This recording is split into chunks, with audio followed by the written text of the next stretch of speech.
60% dari semua persoalan manajemen adalah akibat dari komunikasi yang tidak lancar, dan sebagian besar masalah komunikasi adalah akibat dari ketidakmampuan untuk mendengarkan. Halo teman-teman semua, selamat datang di video kelompok 2. Kali ini, kami akan membahas mengenai survei karyawan. Pertama-tama, mari kita ketahui terlebih dahulu apa sih survei karyawan itu. Pada dasarnya, praktik ketenaga kerjaan yang baik yang diarahkan untuk menarik, melatih, mempertahankan, atau bahkan memberi penghargaan kepada karyawan itu harus mencerminkan pemahaman yang jelas kepada karyawan. So, apa sih survei karyawan itu? Survei karyawan merupakan sebuah jenis kuesioner yang dilakukan untuk memperoleh pendapat, ulasan, serta evaluasi terhadap suasana hati dan moral karyawan, tingkat keterlibatan karyawan, dan juga melakukan pengawasan terhadap pencapaian karyawan. Nah, survei karyawan ini merupakan media atau perantara feedback karyawan untuk mendapatkan perspektif mengenai faktor-faktor seperti budaya kerja, hal-hal yang memotivasi atau bahkan menurunkan motivasi karyawan di tempat kerja, dan sebagainya. Survei karyawan adalah bagian yang sangat penting dalam mengukur dan mengevaluasi kinerja perusahaan, tim, bahkan individu pada tempat kerja. Nah, pada dasarnya, hasil survei karyawan ini memberikan gambaran mengenai sikap karyawan di berbagai aspek lingkungan kerja yang dapat digunakan untuk merencanakan kegiatan di masa depan, mengatasi masalah yang ada pada saat ini, serta memanfaatkan kekuatan yang teridentifikasi. Perusahaan melakukan survei dengan tujuan untuk mengirimkan pesan positif kepada karyawan bahwa pendapat mereka sangat dihargai oleh perusahaan. Selain itu, manajer dapat memperoleh wawasan terkait masalah yang mempengaruhi kinerja dan produktivitas karyawan mereka di setiap unit atau departemen, sehingga mereka dapat melakukan pengelolaan agar masalah dapat teratasi dan produktivitas dapat meningkat dengan efektif. Namun, apabila tim manajemen perusahaan tidak melakukan perencanaan dan pelaksanaan survei yang baik dan maksimal, bahkan tidak bertindak atas segala feedback karyawan, maka survei tersebut dapat menyimpang dari harapan karyawan. Lalu, apakah penting bagi perusahaan melakukan survei kepada karyawan? Untuk menjawab hal itu, kami telah merangkum menjadi 5 manfaat ketika melakukan survei kepada karyawan. Manfaat yang pertama, karyawan dapat memberikan suara mereka. Salah satu manfaat dari survei karyawan yaitu kemampuan karyawan untuk menyuarakan perasaan mereka tentang apa yang terjadi di dalam perusahaan. Mungkin ada beberapa karyawan yang merasa takut untuk menyuarakan pendapatnya. Dengan melakukan survei anonim, akan memberi karyawan jalan keluar untuk berkata jujur, yang selanjutnya dapat memengaruhi aspek untuk bisnis perusahaan, seperti meningkatkan budaya di tempat kerja, menciptakan manajemen yang lebih terbuka dan transparan, meningkatkan hubungan rekan kerja, dan membentuk peluang pertumbuhan karir jangka panjang. Yang kedua, membuka jalur komunikasi. Survei karyawan merupakan langkah dalam membuka jalur komunikasi dengan karyawan. Karena setiap orang memiliki kesempatan untuk menjawab, karyawan dapat membagikan semua umpan balik baik dan buruk mengenai perusahaan. Survei rahasia memungkinkan karyawan untuk berbagi pendapat yang jujur.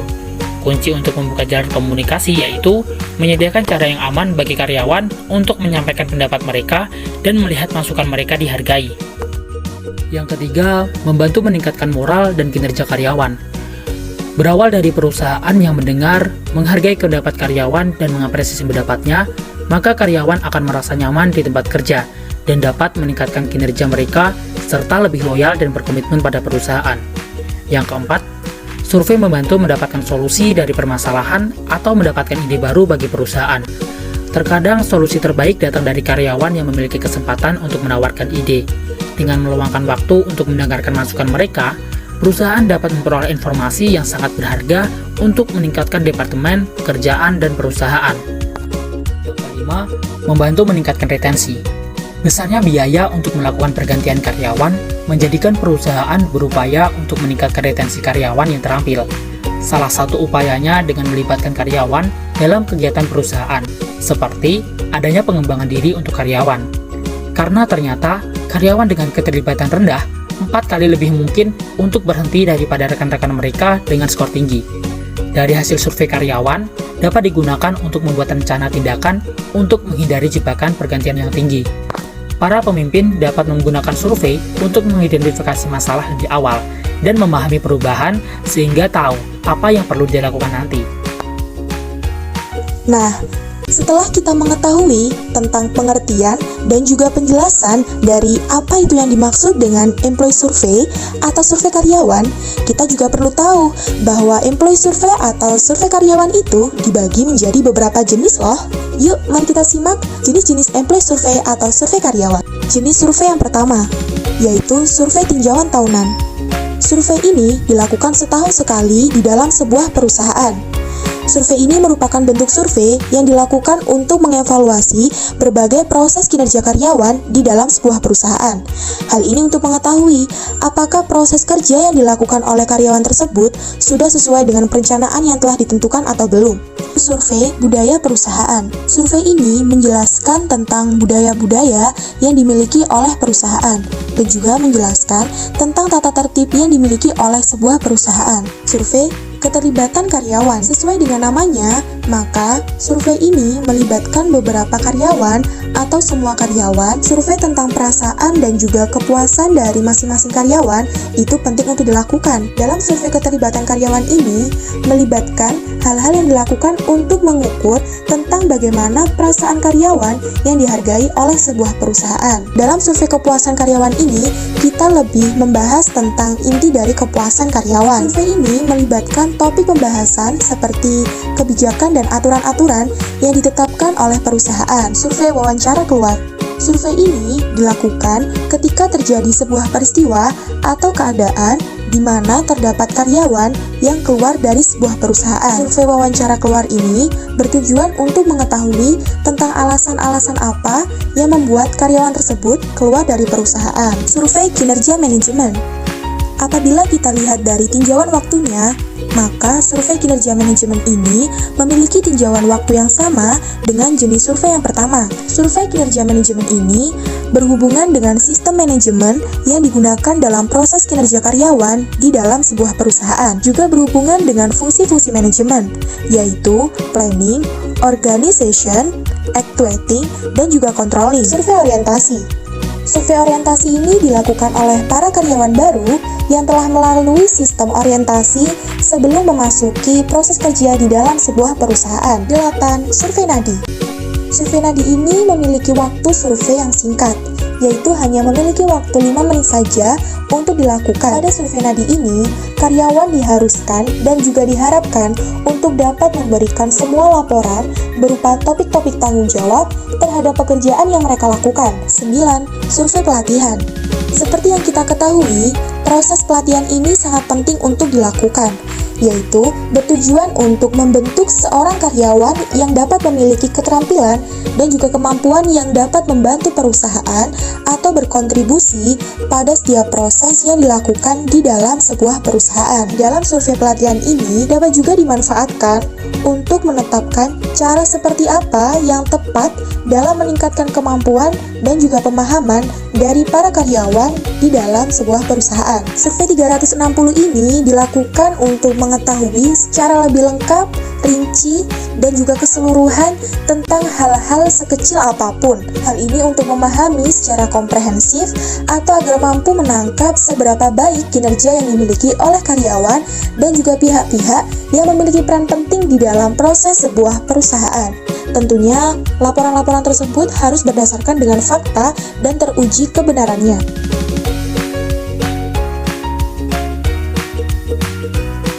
Dalam melakukan survei karyawan, tentunya terdapat langkah demi langkah untuk melakukan survei karyawan yang sukses. Langkah pertama yaitu melakukan brainstorming apa yang ingin diungkapkan perusahaan dari survei tersebut. Kemudian, membuat catatan untuk mendiskusikan ekspektasi dan memprediksi hasil dari survei. Hal ini dapat menggunakan teknik pengaturan SMART Goals seperti yang telah diungkapkan Paul G. Meyer yang menggambarkan metodologi penetapan sasaran SMART dalam bukunya tahun 2003. SMART merupakan sebuah singkatan dari 5 kata, yaitu yang pertama spesifik. Spesifik diartikan sebagai hal yang sederhana, masuk akal, dan signifikan. Yang kedua, measurable, yaitu bermakna dan memotivasi. Yang ketiga, dapat dicapai, yaitu disetujui dan dapat dicapai. Yang keempat, relevan, yaitu masuk akal, realistis, sumber daya, dan berbasis hasil. Yang kelima, terikat waktu, yaitu berbasis waktu, terbatas waktu, tepat waktu, dan peka waktu. Dalam melakukan kuesioner, diperlukan beberapa rancangan. Rancangan pembuatan kuesioner seperti yang pertama, membuat pertanyaan singkat dan sederhana. Yang kedua, mempertahankan anonimitas. Yang ketiga, frekuensi survei. Dan yang terakhir, meningkatkan tingkat partisipasi. Ada beberapa tips untuk meningkatkan tingkat partisipasi survei. Yang pertama yaitu sampaikan tujuan survei. Yang kedua, jangan buang waktu mereka. Yang ketiga, beritahu karyawan tentang survei melalui email atau pengumuman. Yang keempat, bersifat fleksibel dan penuh perhatian dalam hal waktu yang dibutuhkan untuk menyelesaikan survei. Yang kelima, membuat mereka merasa dihargai atas partisipasinya dalam survei. Yang keenam, menawarkan insentif. Yang ketujuh, mengoptimalkan survei untuk beberapa saluran. Yang kedelapan, memberikan opsi terbuka di mana mereka dapat mengetikkan komentar mereka. Setelah mengumpulkan tanggapan survei dan survei telah selesai, kemudian meninjaunya dengan sangat rinci untuk mengkategorikan data dan mengaturnya sesuai dengan pencarian area umum, kekuatan dan kelemahan perusahaan, maka dapat mengklasifikasikannya ke dalam pola perilaku, psikografis, dan demografis. Selain itu, perusahaan disarankan untuk meringkas seluruh survei dan membuat laporan. Keberhasilan nyata dari survei karyawan berupa pengambilan tindakan yang diperlukan, karena seluruh tujuan survei adalah perbaikan dan bukan hanya menggali masalah. Jadi, sebelum melakukan survei, maka dipersiapkan untuk menerapkan perubahan dalam organisasi. Sekarang waktunya kita membahas mengenai survei feedback and organization development. Tahukah kalian bahwa ada 6 langkah umpan balik survei dan pengembangan organisasi yang perlu kita ketahui bersama? Langkah yang pertama yaitu perencanaan. Langkah yang kedua yaitu survei. Langkah yang ketiga yaitu berupa analisis. Langkah yang keempat yaitu umpan balik. Langkah yang kelima yaitu perencanaan aksi. Dan langkah yang terakhir yaitu berupa implementasi. Jadi, apa sih survei feedback itu? Survei feedback atau umpan balik survei merupakan sebuah teknik penggunaan kuesioner untuk mengidentifikasi perbedaan sikap dan pendapat anggota terhadap topik diskusi, serta solusi-solusi yang dapat ditawarkan. Survei ini diharapkan dapat membantu organisasi atau kelompok untuk menyepakati komitmen hasil dan bersama-sama memecahkan masalah yang terjadi. Nah, setelah mengetahui survei feedback, kita tentu perlu mengetahui tentang organization development. Organization development atau pengembangan organisasi dilakukan dengan menggunakan interaksi antar anggota organisasi dan meningkatkan rasa saling percaya akan anggotanya. Organisasi berusaha mengubah pandangan dan persepsi kelompok terhadap organisasi lain dengan tujuan untuk mengurangi potensi konflik disfungsional. Pada bagian ini membahas traditional employee survey versus pulse survey, yang mana akan dikelompokkan ke beberapa kategori. Kategori yang pertama adalah konten atau isi. Survei karyawan tradisional berisi tentang faktor pendorong kepuasan dan kinerja karyawan, sedangkan pulse survei berisi tentang konten yang relevan dengan posisi kompetitif perusahaan, atau lebih terpusat pada permasalahan yang dialami perusahaan pada saat itu, sehingga jumlah pertanyaan pada pulse survei lebih sedikit daripada traditional survei. Kategori berikutnya adalah keterlibatan. Survei karyawan tradisional melibatkan karyawan, manajer, dan manajemen, sedangkan pulse survei hanya melibatkan bagian manajemen saja atau lebih terpusat. Kategori berikutnya adalah tindakan lanjutan. Tindakan lanjutan dari survei tradisional adalah unit di semua tingkatan didorong untuk bekerja dengan hasil dan menarik kesimpulan. Sedangkan tindakan lanjutan dari pulse survei adalah diperolehnya hasil. Hasil di sini adalah bagian alami dari agenda manajemen puncak dan pengambilan keputusan. Kategori berikutnya adalah tujuan. Tujuan pada survei karyawan tradisional ditetapkan setelah dilaksanakannya survei. Tujuan pada pulse survei ditentukan sebelum dilaksanakannya survei. Berikutnya adalah siklus survei. Survei karyawan tradisional dilaksanakan setiap 1-5 tahun sekali, sedangkan pulse survei dilaksanakan hampir setiap bulan dengan rentang waktu lebih dari 1 hingga 12 kali pada setiap tahunnya. Kategori berikutnya adalah bobot survei. Bobot survei karyawan tradisional lebih berat. Hal tersebut karena survei yang dilakukan setiap tahun dan terkait dengan banyak topik permasalahan, sedangkan bobot survei pada pulse survei lebih ringan karena rutin dilaksanakan dan hanya menyangkut tentang satu permasalahan saja. Selanjutnya adalah kategori peserta. Pada survei karyawan tradisional, peserta yang mengikuti survei ini adalah seluruh karyawan dalam perusahaan. Sedangkan peserta yang melaksanakan survei adalah karyawan yang memiliki potensi tinggi yang dipilih secara acak. Pada bagian ini akan dibahas mengenai survei development. Terdapat 5 hal yang perlu diperhatikan dalam survei development. Yang pertama adalah topik. Topik ini bersifat khusus, dapat terkait tentang pekerjaan, supervisor, komunikasi, ruang kerja, ataupun tentang keseimbangan kehidupan kerja. Yang kedua adalah indikator. Pemilihan indikator ini haruslah memiliki hubungan atau keterkaitan dengan topik khusus. Yang ketiga adalah pertanyaan. Pertanyaan di sini berisi tentang segala sesuatu yang terkait dengan pekerjaan, dapat seperti apa yang nantinya relevan dengan pekerjaan itu, apa kompetensi yang dibutuhkan dalam pekerjaan, dan apa yang dapat karyawan pelajari untuk membantu mereka dalam pekerjaannya. Selanjutnya adalah pretest. Adanya pertanyaan khusus adalah alasan adanya pengadaan pretest.